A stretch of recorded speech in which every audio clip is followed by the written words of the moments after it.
Good morning students, कैसे हो बच्चों? आप ठीक हो?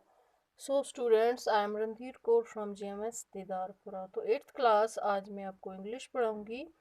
तो जैसे कल मैंने आपको पढ़ाया पॉलीथीन ए डिज़ास्टर, और मैंने आपको बताया कि पॉलीथीन क्या होता है। डिज़ास्टर यानी कि तबाही। ये जो पॉलीथीन है ये हमारे समाज के लिए, हमारे माशरे के लिए एक तबाही है। तो इसमें हमने कल रीडिंग की कि राकेश कैसे अपने अंकल के घर जाता है और कैसे उसको बाहर गंदगी का ढेर दिखाई देता है। फिर कैसे वो अपने अंकल से क्वेश्चन करता है कि ये पॉलीथीन बैग क्या होते हैं, ये कहाँ से आए। तो फिर कैसे उसके अंकल बताते हैं कि एक जर्मन ने साइंटिस्ट ने इसको डिस्कवर किया। फिर राकेश का जो फादर होता है तो वो उसको और उसके जो कज़न होता है रोहित, उसको बोलता है कि आप मुझे प्रॉमिस करो कि आप आज से पॉलिथीन बैग का इस्तेमाल नहीं करोगे, और अपने दोस्तों को और जो अपने नेबर्स हैं, हमसाया, उनको भी ये बात बताओगे। तो फिर रोहित और राकेश उनसे वादा करते हैं कि हम ऐसा ही करेंगे। तो हम आगे से रीडिंग करेंगे page number 125। Rakesh father. Polythene bags are cheap and easy to carry. They are therefore widely used as packing bags. Most people also find them easy to dispose of after use, as they are very light and can be easily thrown away. While they were rarely found during the 1960s and 70s, their usage has increased at an alarming rate since they become popular during in 1980s। तो राकेश के बाप ने उनको बताया कि जो polythene bag बहुत ही सस्ता होता है और आसान होता है इसको उठाना।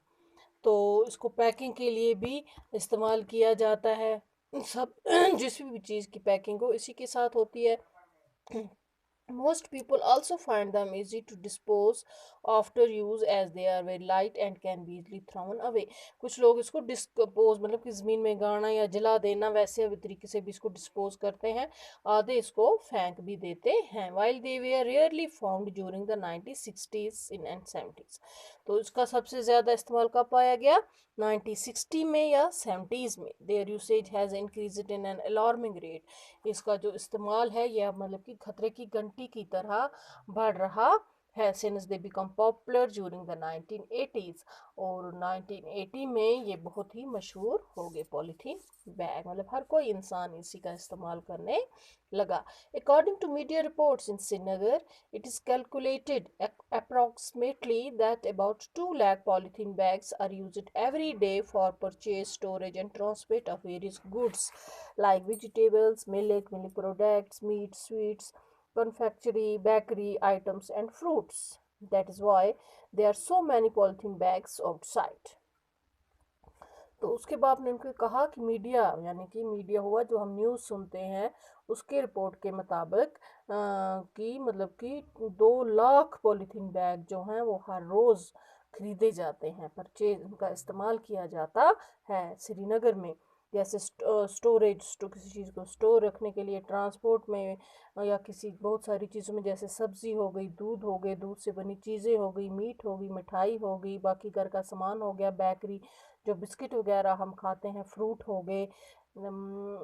तो यही वजह है, दैट इज़ वाई, यही वजह है कि there are so many polythene bags outside, कि बहुत सारे पॉलीथीन बैग जो हैं वो बाहर पड़े हमें मिलते हैं। तो सो माय डियर स्टूडेंट, यहाँ तक आपको समझ आया? तो आगे फिर रोहित जो था, राकेश का कज़न, उसने उसको पूछा, but uncle, are polythene bags not biodegradable? तो उसने उसको कहा कि अंकल, जो ये पॉलीथीन का बैग है कि बायोडिग्रेडेबल हुआ, क्या ये ज़मीन के अंदर ये गलता नहीं है? हाँ। Rakesh father, no my child, they are non biodegradable. Biodegradable हुआ वो वाली चीज़ जो ज़मीन के अंदर गल जाए, और नॉन बायोग्रेडेबल वो चीज़ हो गई जो ज़मीन के अंदर ना गले। तो उसने कहा, मेरे बच्चे, ये जो पॉलीथीन है ये नॉन बायोग्रेडेबल है, ये ज़मीन के अंदर नहीं गलता है। In other words, they do not decay on their own. ये अपने आप से भी कभी भी डिस्कम्पोज मतलब कि नहीं होता है। अगर हम इसको जलाएंगे तो भी ये हमारे माहौल को आलूदा करता है। We can't even burn them as burning wood cause immense air pollution. तो बोलता है हम इसको जला भी नहीं सकते हैं क्योंकि इससे ये एयर पोल्यूशन करता है। रोहित अंकल व्हाट और इट इज़ हार्मफुल इफेक्ट्स। तो फिर रोहित ने अंकल से पूछा इसके हार्मफुल इफेक्ट्स मतलब खतरनाक जो इफेक्ट है हम इंसानों पर, हमारी सोसाइटी पर क्या हैं। तो बच्चों ये हम कल पढ़ेंगे, आज इतना ही। तो मुझे उम्मीद है आपको समझ आई होगी। Thank you student.